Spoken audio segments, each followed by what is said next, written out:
I'm an elder here at Scots Kirk. This session would like to welcome you, our brothers and sisters in Christ, our covenant children, our virtual visitors, and any who may be searching for comfort and direction in this difficult time. We do welcome you here. We hope all of you are well. And as it says in the announcements that you can access on the same page as you access this video, the session is still available, is still able to take your calls. If you have needs, do not hesitate to let us know. If you do have needs, we can help, we can get you help. Also, the offerings, please mail those into the church. Although we can't do our tithes and offerings as we normally would here as a congregation, all that we have is the Lord's, and we still have that requirement to give some of it back. So please do that. The work of the church needs that. A couple other announcements have to do with using Zoom.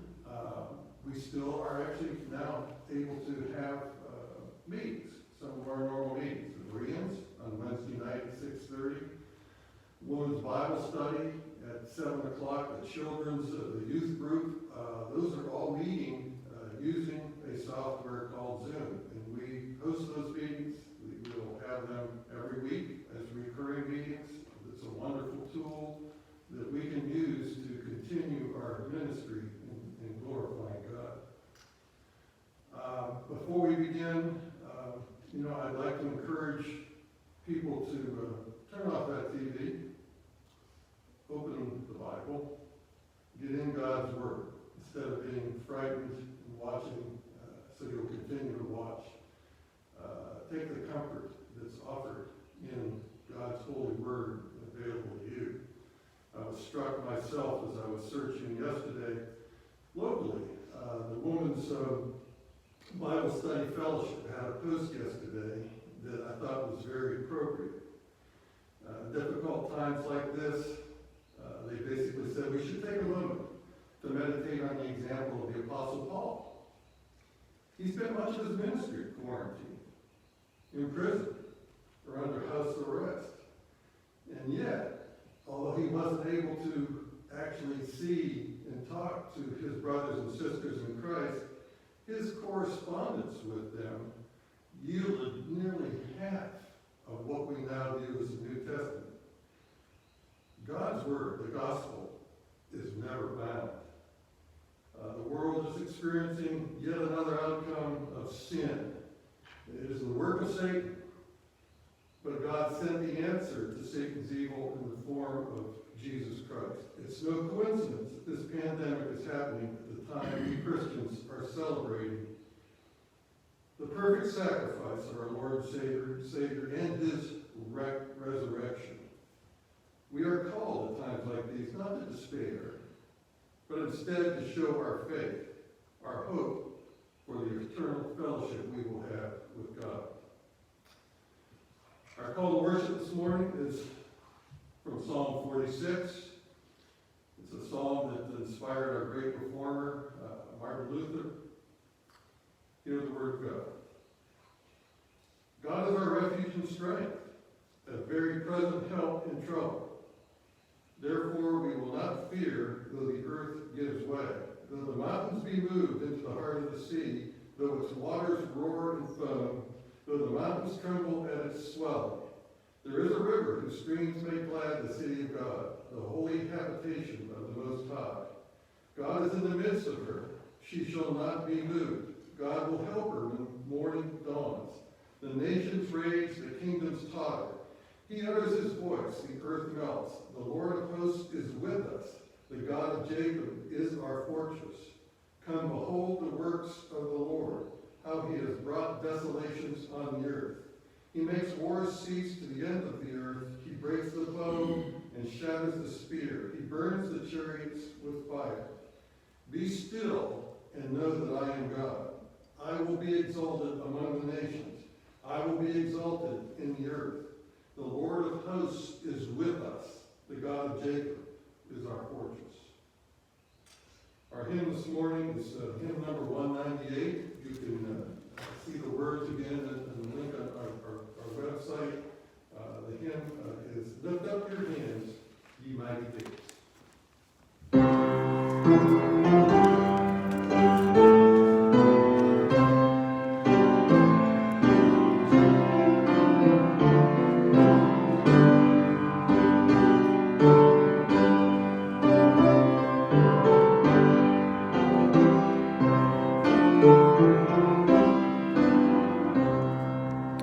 Lift up your heads, ye mighty gates, behold the King of glory waits. The King of kings is drawing near, the Savior of the world is here. A helper just he comes to thee, his chariot is humility, his kingly crown is holiness, his scepter pity and in distress. Oh, bless the land, the city blessed, where Christ the ruler is confessed. Oh, happy heart and happy home, to whom this King in triumph comes. Fling wide the portals of your heart, make it a temple set apart from earthly use for heaven's employ, adorned with prayer and love and joy. Redeemer, come, I open wide my heart to thee, here, Lord, abide. Let me thy inner presence feel, thy grace and love in me reveal. Oh, come, my sovereign, enter in, let new and nobler life begin. The Holy Spirit guide us on, until the glorious crown be won.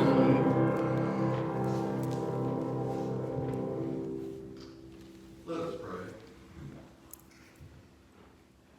Heavenly, most gracious Father, we praise you as our Creator, the Creator of everything that is. You are the great I Am. Today, when there is so much turmoil and fear concerning the sickness that's attacking the world, we recall your faithfulness. We thank you that you walk with us every day, that you are with us in each moment, that your promises are true, and your goodness never fails us. In this moment, Lord, we come to you and we lay our lives before you. May we worship and adore you with every fiber of our being. May everything within us cry, holy is the Lord God Almighty, who was and is to come. We ask these things in the name of our glorious Lord and Savior, Jesus Christ, who taught his disciples to pray, saying, Our Father, who art in heaven, hallowed be thy name. Thy kingdom come, thy will be done, on earth as it is in heaven. Give us this day our daily bread, and forgive us our debts, as we forgive our debtors. And lead us not into temptation, but deliver us from evil. For thine is the kingdom, and the power, and the glory forever. Amen. Our confession of faith today is from the Westminster Confession of Faith. 2:2. Again, you are encouraged to say this along, but we should say it in unison.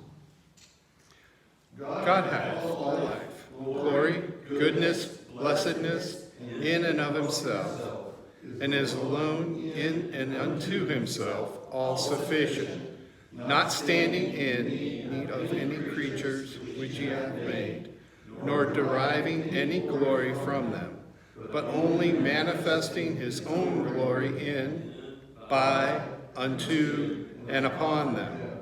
He is alone of all being, of whom, through whom, and to whom are all things, and hath most sovereign dominion over them, to do by them, for them, or upon them, whatsoever himself pleaseth. In his sight all things are open and manifest. His knowledge is infinite, infallible, and independent upon the creature, so as nothing is to him contingent or uncertain. He is most holy in all his counsels, in all his works, in all his commands. To him is due from angels and men, and every other creature, whosoever worship, service, or obedience, he is pleased to require of them. Our scripture reading this morning is from the Gospel of Luke, chapter 19, verses 28 to 48. These verses describe Jesus' triumphant entry into Jerusalem on what we now call Palm Sunday. However, days after this, he will suffer rejection, torture, a horrible, brutal death on the cross, leading, though, to his divine resurrection. The entry into Jerusalem fulfills prophecy, Zechariah chapter 9, verse 9, and is a public claim to Messiahship. Luke chapter 19, verses 28 to 48, hear the word of God. When he had said these things, he went on ahead, going up to Jerusalem. When he drew near to Bethphage and Bethany, at the mount that is called Olivet, he sent two of his disciples, saying, "Go into the village in front of you, where on entering you will find a colt tied, on which no one has ever yet sat. Untie it and bring it here. If anyone asks you, 'Why are you untying it?' you shall say this, 'The Lord has need of it.'" So those who were sent away and found it just as he had told them. And as they were untying the colt, its owner said to them, "Why are you untying the colt?" And they said, "The Lord has need of it." And they brought it to Jesus, and throwing their cloaks on the colt, they set Jesus on it. And as he rode along, they spread their cloaks on the road. As he was drawing near, already on the way down the Mount of Olives, the whole multitude of his disciples began to rejoice and praise God with a loud voice for all the mighty works they had seen, saying, "Blessed is the King who comes in the name of the Lord. Peace in heaven and glory in the highest." And some of the Pharisees in the crowd said to him, "Teacher, rebuke your disciples." He answered, "I tell you, if these were silent, the very stones would cry out." And when he drew near and saw the city, she wept over it, saying, "Would that you, even you, had known on this day the things that make for peace. But now they are hidden from your eyes. For the days will come upon you when your enemies will set up a barricade around you and surround you and hem you in on every side and tear you down to the ground, you and your children within you. And they will not leave one stone upon another in you, because you did not know the time of your visitation." And he entered the temple and began to drive out those who sold, saying to them, "It is written, 'My house shall be a house of prayer,' but you have made it a den of robbers." And he was teaching daily in the temple. The chief priests and the scribes and the principal men of the people were seeking to destroy him, but they did not find anything they could do, for all the people were hanging on his words. The grass withers, the flower fades, but the word of our God shall stand forever. Amen.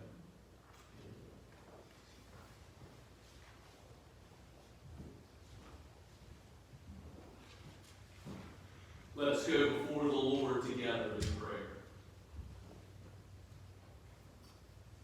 Father, Son, and Holy Spirit, we come to you, our Maker, our Defender, our Redeemer, our friend.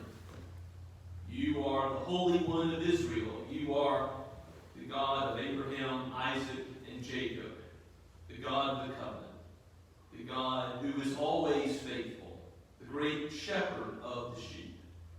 And so we come to you with confidence, with boldness, knowing that you are almighty in your power. You have made all things. The earth is yours and all the fullness of it. And we come knowing that you also regard your people with a love that exceeds even what we can ask, imagine, or think. Oh Lord, bless us, we pray, by your word. Free us from distraction, even now as we hear your word preached. Let us hang on every word so that we might see Christ, the crucified King, the one who, by the way of the cross, is given the crown, and even now is seated at your right hand, ruling with all authority in heaven and earth, over this world, over the church.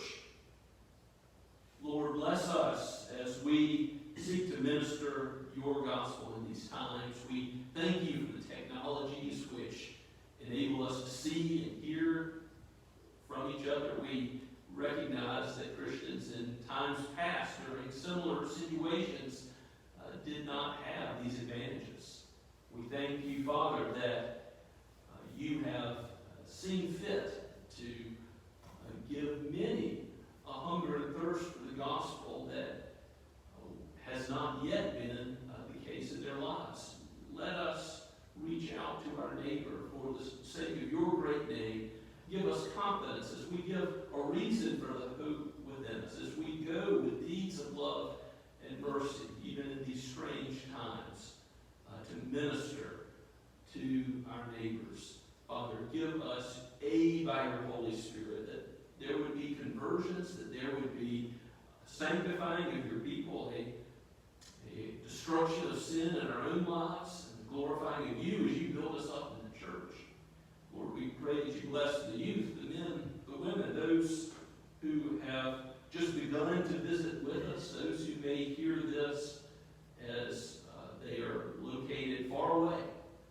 We thank you, Father, that we are one in spirit and able to come together truly in the name of Christ. And yet we recognize that the assembling of ourselves together to worship you is right and good. And we miss this opportunity on the Lord's Day to come together and to fellowship throughout the week. Lord, we are, as in Babylon, pilgrims in a strange land, and yet we know we are going home, not only to an end to this earthly pestilence, if you see fit, O Lord, but also going home to a new heavens and a new earth, where your reign will be everlasting and eternal, and our glory and our communion with you will be unbroken. Give us encouragement as we look to the praises of the angels in heaven, as we will sing with them one day soon and very soon. Oh, come quickly, Lord Jesus, we ask, knowing that we are hidden in his righteousness, that we have no fitness in ourselves. We do not come in our own name, O Father, but we come in the name of the Son, that his atoning blood might cover over all of our sins in thought, word, and deed, that his righteous life might be our righteous life, that you would credit it to our account by faith as a wondrous salvation indeed. Who might approach your presence? The one with clean hands and a pure heart. Only Christ himself. And Lord, you have called us to be in him. He is the vine, we are the branches. We thank you, Father, that you have provided the way. You have shown us that salvation indeed is from your good hand. So bless your people, Lord, in any need, for those who are struggling physically, for those who are sick with this virus or with other ailments. Father,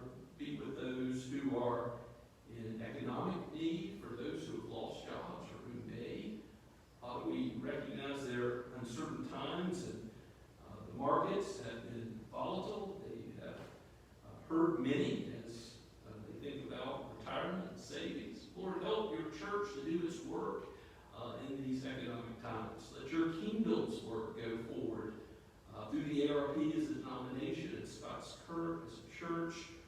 Oh Lord, use our hands and feet, use what we give in tithes and offerings for the sake of your name being made great, for your gospel being proclaimed throughout the world. We pray for other ARP churches, for those large and small. We think of Shem Creek and pray for the opportunity to plant other churches in the Low Country in a day soon. We will see. Father, we pray for all those of whatever denomination who minister your word, that you would bless it as it goes out, even in these times. We pray that the name of Christ would be lifted up, and that all aspects of disunity would be thwarted, that you would give families and homes, particularly fathers, the courage to lead in this time. And Father, as we are together for so much time, help us to, in the power of Christ, the grace of the Holy Spirit, fight sin within, and speak to each other with words that are appropriate, seasoned with grace and love, not out of anger or frustration or fear. Father, give us a spirit which is after your own heart, so that our love for others would reflect your love for us, which goes on regardless of our failings. And we thank you for your everlasting care. And we do pray for your care over this world as we think about its needs. We ask that this disease would be brought to an end quickly, and yet, Lord, as long as you are pleased to use it, that you might awaken hearts to know Christ as Lord and Savior, and that you would, Father, protect the lives of those who are working in various occupations, whether it be the grocery store, the gas station, or healthcare workers. We thank you, Father, for the ways in which you have called us to serve one another, and how even creatively many are doing so.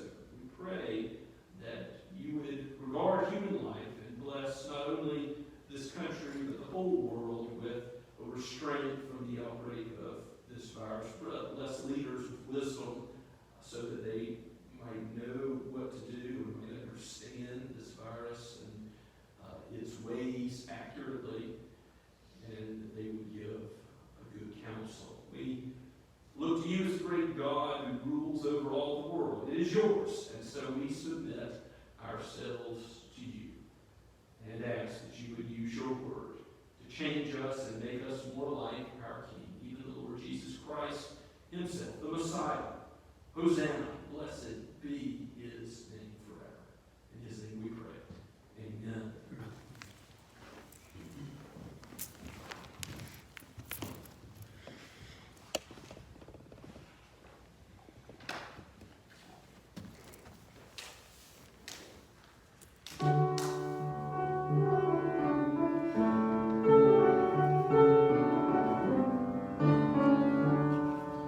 Come, thou fount of every blessing.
turn with me now to Psalm 24. Psalm 24 is a messianic psalm. Certainly, as I mentioned before, all of the psalms speak of Christ. And yet, Psalm 24 has been marked, even from the early Jewish interpreters, as a psalm which speaks clearly to the coming Messiah. And as a messianic psalm, it is not a royal psalm. It's not a psalm of the kingship of David, but it is a psalm that highlights the kingly office of Christ. It's a psalm that highlights who he is, this almighty God, the owner of the earth, the owner and king of his people, and ultimately the one who's glorified forever. The king himself is Jesus. Let us hear God's word as it comes from Psalm 24, a psalm of David. The earth is the Lord's, and the fullness thereof, the world and all those who dwell therein.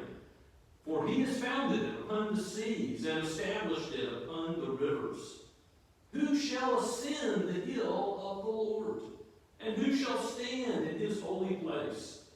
He who has clean hands and a pure heart, who does not lift up his soul to what is false, and does not swear deceitfully.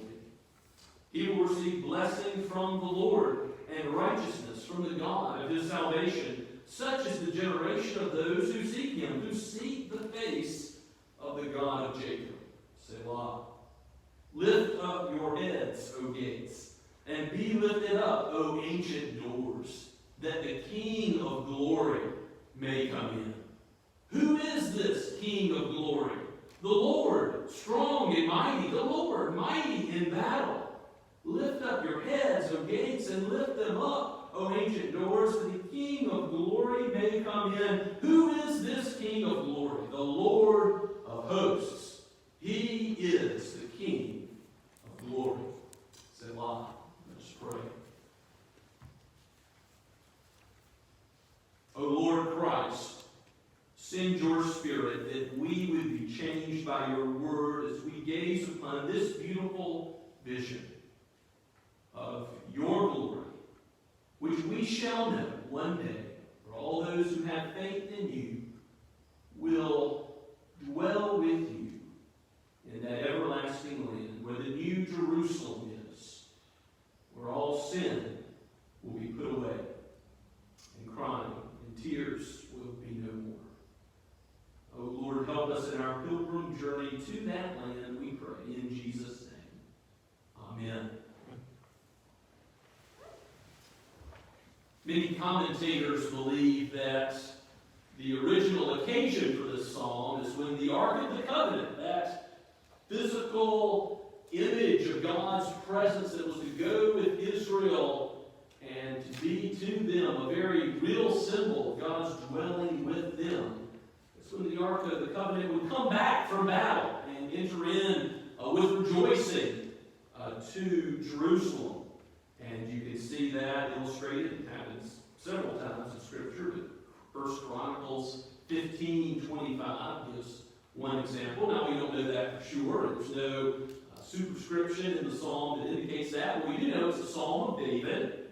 We also know that this psalm ultimately refers to the Lord Jesus Christ in his presence with his people. That the ark is a shadow, and that Christ is the reality, the fulfillment. How do we know that? Well, from what has just been read from Luke 19 and other parallel passages in the Gospels concerning Jesus' triumphal entry into Jerusalem as he set his face toward the cross to come to die.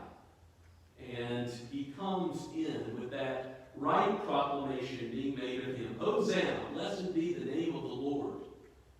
As he comes in, yes, riding on a donkey, fulfilling the word of Zechariah, but fulfilling Psalm 24 as the King of glory.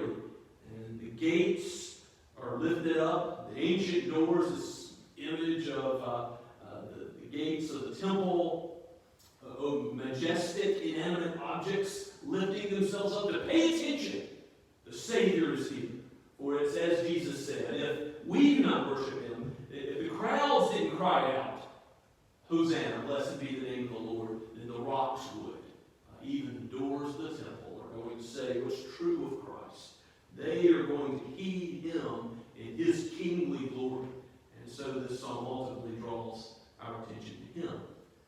Now you notice at the very beginning of the psalm that it's sort of divided into three portions. Verses 1 and 2 talk about God's as creator, his ownership over the world, his authority over the whole cosmos, over the earth. And then you'll see that he owns the inhabitants of the earth. If we're to approach him in worship, if we're to approach him at all, his throne in heaven, how must we do it? Verses 3 through 6 address the inhabitants of the earth. And then verses 7 through 10 are really the climax, the culmination of the psalm as we see the King in his glory enter in. As he is highlighted for who he is.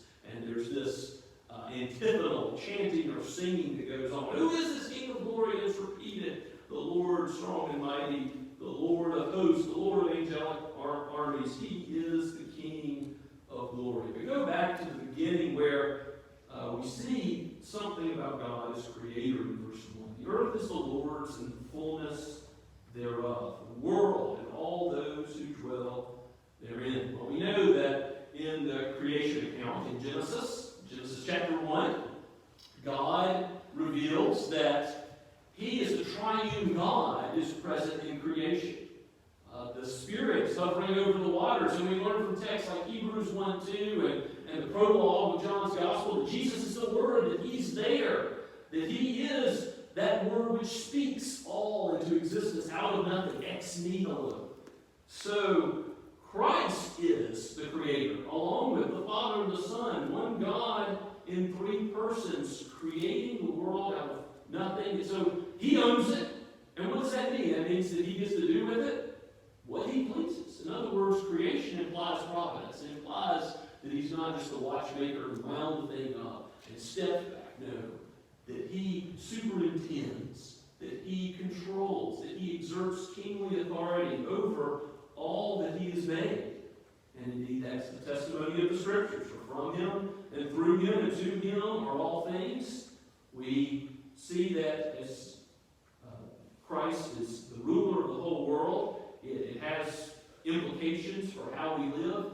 The Apostle Paul talks about it in 1 Corinthians chapter 10, how whether we eat or we drink, even the simple meals that we consume on a daily basis, even that is to be done for God's glory. Why? Because it's God's earth, and we're to live for his glory. And Paul applies that. He actually quotes this psalm, Psalm 24, related to eating food that's sacrificed to idols.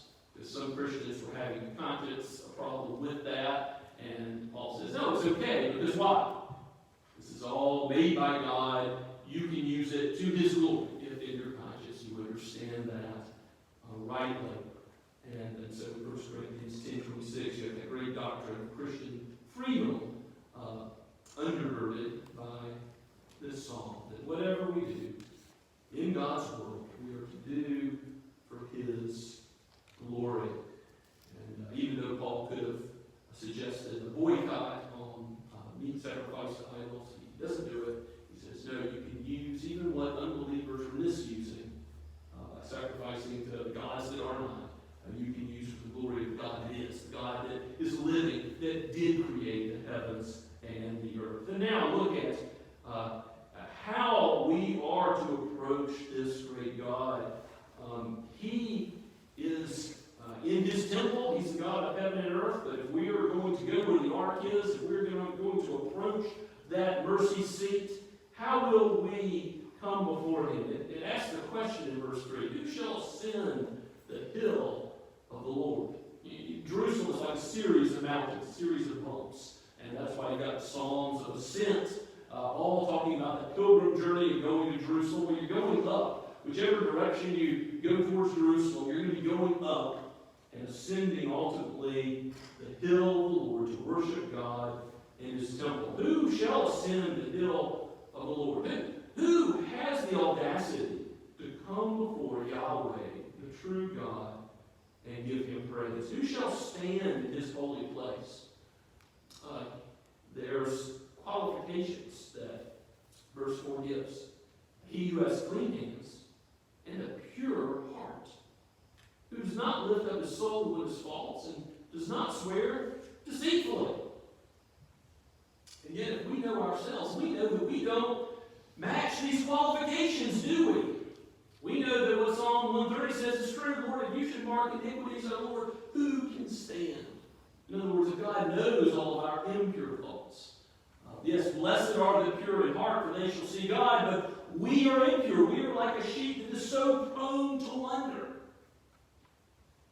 And indeed, God knows all of our failings, how far short we fall of his glory. And it's not only the impurity of our hearts, our hands, our actions, what our hands and feet have done, they're not clean. We have failed to wash our hands spiritually. We have failed to do what God has required in his word. We've failed to do the good he's called us to do. We've failed to love our neighbors as we ought, to love God as we ought, and we've also broken his holy law in countless ways. And how often have we lifted up our soul to what is false? How often have we loved the world and the things of the world? Here we are told not to swear deceitfully, to take on any lie upon our lips. Our yes should be yes, and our no should be no, but how often have we failed to speak according to the God of truth, instead lived like he was Father of lies? Lord, have mercy on us. Jesus tells a parable of two men, a tax collector and a Pharisee. The Pharisee prays to himself in a flamboyant way, Lord, I thank you that I'm not like other people, I'm not like these sinners. And the tax collector doesn't even lift his eyes to heaven, beats his breast, and says, Lord, have mercy on me, a sinner. And Jesus asks, which one of these men do you think went home that day justified, right with God, blessed by God? Well, it's not the Pharisee who thought he had a righteousness in himself. It's not the one who thought he had the fitness to meet the requirements of verse 4 of it. It's the tax collector who said, Oh Lord, have mercy on me. This is the gospel here in Psalm 24, as clear as it is in all the scriptures. He who has a clean hands and a pure heart, who's not lifted up his soul with his faults and does not swear deceitfully, that's only Christ. Only Christ is the man who can approach God's holy hill. So if we're going to ascend the hill to God's temple, if we're going to ascend his hill to worship him, to come to him in prayer, we must ascend in Christ. By faith in Christ, we can boldly approach the throne. But without Christ, there is no way to the Father. Without Christ, there is no access to God. And you see in verses 5 and 6 that blessing comes if you are in Christ. He will receive blessing from the Lord and righteousness from the God of his salvation. The one who is in Christ receives blessing. And if we're going to seek him, how do we seek him? Look at verse 6. Such is the generation of those who seek him, who seek the face of the God of Jacob. How do we get to see God's face? We must be in the purity of Christ. We are to see God. And so if we are in the King of Kings, we ought to rejoice in how this song concludes, as it puts all the focus on him. It puts all the focus on the presence of the triune God, and particularly Christ, as we know this relates to him. Look at verse 7. Lift up your heads, O you gates, pay attention, and be lifted up, O ancient doors. Pay attention, that the King of glory may come in. Again, there's this antiphonal singing or chanting that may be implied here musically by the song. Who is the King of glory? The Lord strong and mighty, the Lord mighty in battle. You see his royal, his kingship qualities coming out here. Lift up your heads, O you gates, and lift them up, O ancient doors, that the King of glory may come in. Who is this King of glory? The Lord of hosts. He is the King of glory.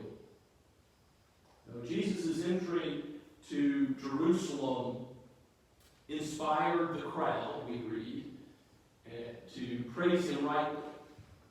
Now, many people point out that a few days later, they are saying, crucify, crucify him. Well, we know it's a crowd that says crucify him, and it's a crowd that praise Jesus rightly. Now, a crowd is a crowd. It's not always necessarily the same crowd. Who are the people that oppose Jesus in Luke 19?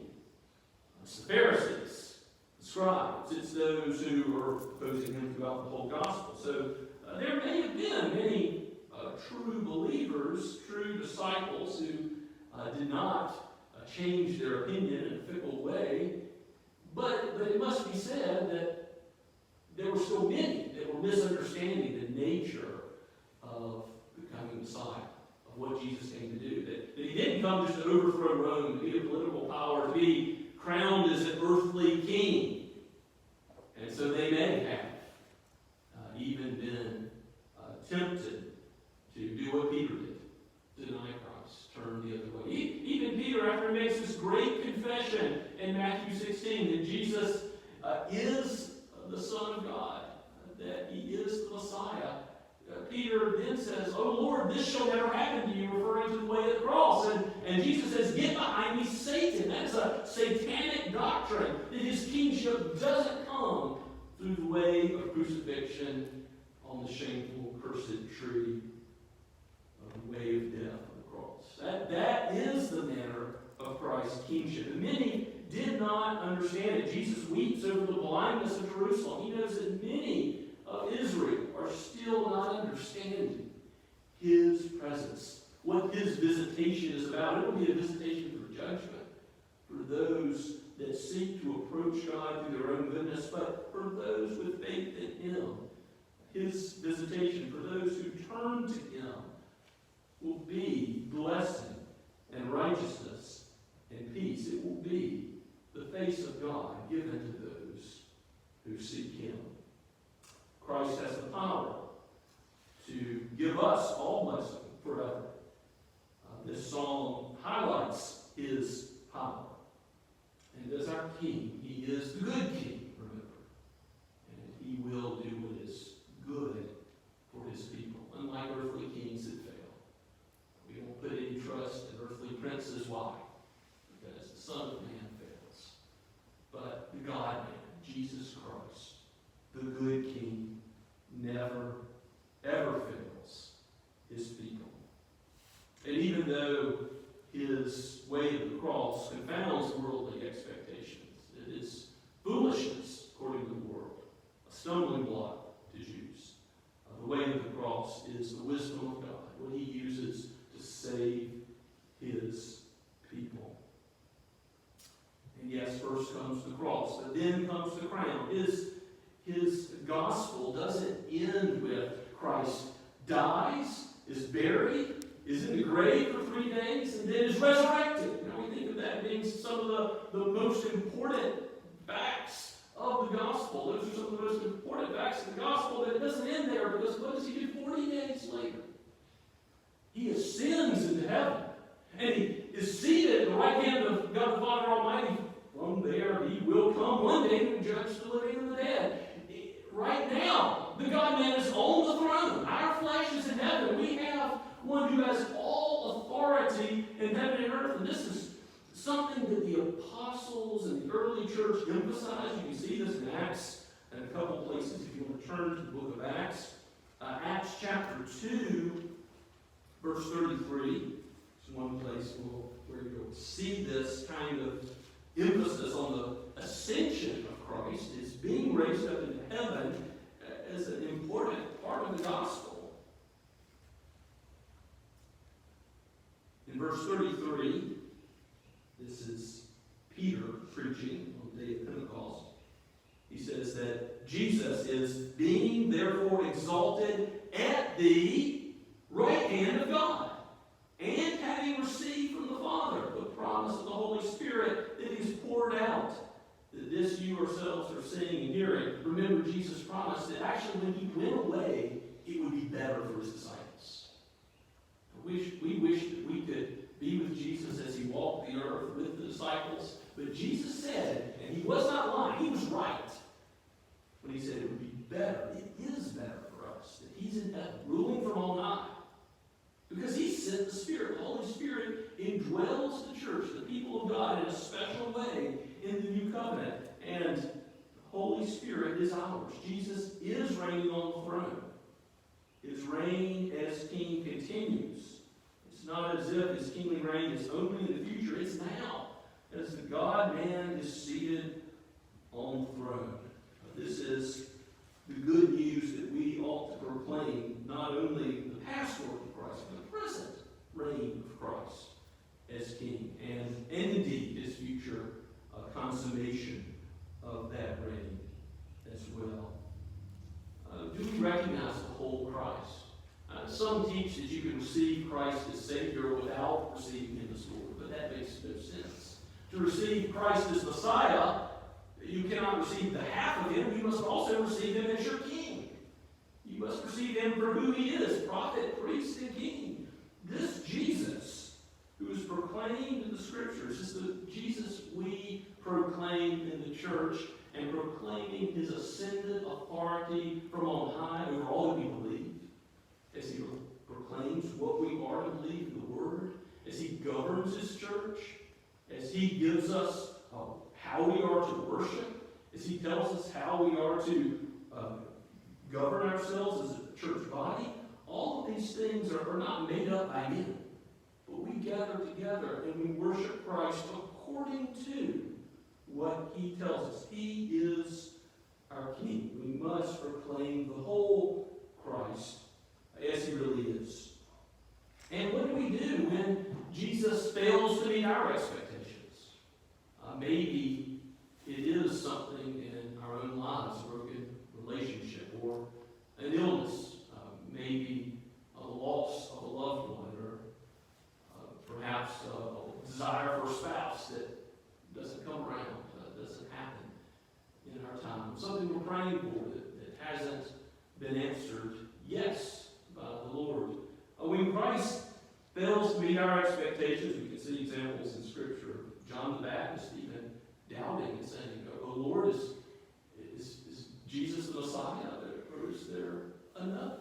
And he has to be counseled to look to Christ and Christ alone. Even the great John the Baptist, as I mentioned earlier, even Peter, who confesses that Christ is the Messiah, the Son of God, he also needs to be corrected when he doesn't have an expectation of the way of the cross is the way in which his kingly reign is going to come. We can misunderstand the nature of Christ's Spirit in our lives. We can think that his keeping of his people, our going forth, and now and forevermore, means that we'll never have any sickness or sorrow or poverty in our lives. And that's what the health and wealth gospel preaches. But that's not true. Christ's love and care does extend materially. We are to cast our burdens upon him for all things. But we must know that his care for our soul extends far beyond the drop of water in this infinite ocean that is eternity. It extends past this life to the next. That his care for his people is perfect and will go on and on. And even when we don't understand what is happening here and now, he is the good shepherd of the sheep still. He is what the very psalm before this one said, our shepherd. And he leads us and guides us even through the dark valley of the shadow of death. He leads us all the way to his table where we'll sup with him, the marriage supper of the Lamb, and we will dwell in his house forevermore. The Lord is faithful. And I do want to point out at this time where, as today marks the first Sunday where we are scheduled to have the Lord's Supper on the first Sunday of the week, that we mourn that we are unable not only to be gathered together as is normal, but we are unable to proceed with the sacrament of communion. And God's glory is revealed in His church gathering. God's glory is revealed in His word preached to a gathered assembly, and in the gathering that we do to partake a meal together, which God gave us as a picture of what Christ has done. Now, that meal is not something that can be done virtually. It can't be done online. Even what we do here in preaching the Word is not exactly as it should be, is it? No, it's better than what our Puritan forefathers had to do in time past when they had to quarantine, which they did at times, for pestilence. They simply were unable to meet together. So we have advantages they don't have. And we can praise God for that, but it's not the same. And I don't want you to think it is the same, because being physically present with one another is what God is intended to be, that foretaste of heaven on the Lord's Day. The sacrament is intended to make us long for the marriage supper of the Lamb ultimately. The glory of Christ is in these ordinances. We are to come into His house rejoicing in song. And Psalm 137 is a psalm which is really written so Israel will long for Jerusalem, going back from Babylon to rebuild in Israel. And they say, how can we sing Zion's song? As their captors are saying, sing us a song from Zion. How can we sing Zion's song in a strange land? Well, in some sense, we're in a strange land now. We ought to be mourning the lack of the regular ordinances of public worship and the Lord's Supper. This may not be the last time. I pray that it will, but it may not be the last time that we're unable to be together. And one way for the Lord's Supper, one way that we can glorify God while we are providentially hindered from these things is to think about the opportunities He's given us now, yes, but also look forward to the day when things will be different. We can fast and pray. Our ARP denomination has called for, our moderators called for a day of fasting and prayer on Good Fridays. That's this Friday. And we don't constrain the conscience of anyone to feel compelled to do that. But if you are, as I believe we all are to some extent, mourning this state of affairs in our nation, the loss of life, and of course the loss of worship, the loss of communion and fellowship together, it might prompt you, to go before the Lord and cry out to Him with the exclusion of the normal means of food to keep you happy and healthy all the day long. To say, I'm going to put that aside so that I can focus in a special way on prayer. Even Jesus said, when you fast, expecting His disciples to fast, here's how you do it. You don't do it outwardly, showily, as the Pharisees, but you do it in a way that has a heart geared to glorifying God, glorifying Christ. That is our goal in life and death, to glorify the King of Kings, the Holy One who makes Himself known to us. Hosanna. Blessed be the one who came in the name of the Lord. And yes, He came down from heaven, and so He alone can go back up to heaven. John tells Nicodemus, the Pharisee that came by night, in John chapter 3, that he must be born again if he is to go before the Lord in His presence. And the argument is used in verses 13 and 14 that if you're going to go into heaven, you're going to ascend God's royal throne, you must go in the one who descended. Jesus was there at creation. He came down. Jesus is the only one who is the way back up. Where is your trust today? Christian, look to Christ, the author and finisher of your faith, the good shepherd of your soul. Let's pray again. Father, we seek your help for grace, for wisdom. We pray for any who may not yet know Christ. May they run to Him so that He might be the shepherd and overseer of their soul, even today. And Father, bless your word that it would strengthen and Make your church ready for the challenges that are present and are ahead. Father, convince us of your authority as Christ is ruling, and confident in that authority. May we let goods and kindred go, this mortal life also. Let all that we do be done for your glory, whether we eat or drink or do anything whatsoever. May your name and your fame be central in our hearts. We pray all this in Jesus' name, King of Kings, now and forever. Amen. And now let us respond to the word preached. The benediction from the Lord this morning is from Jude. Now to him who is able to keep you from falling and to present you before his glorious presence without fault and with great joy. To the only God, our Savior, be all glory, majesty, power, and dominion before all time through the Lord Jesus Christ, now and forever. Amen and amen.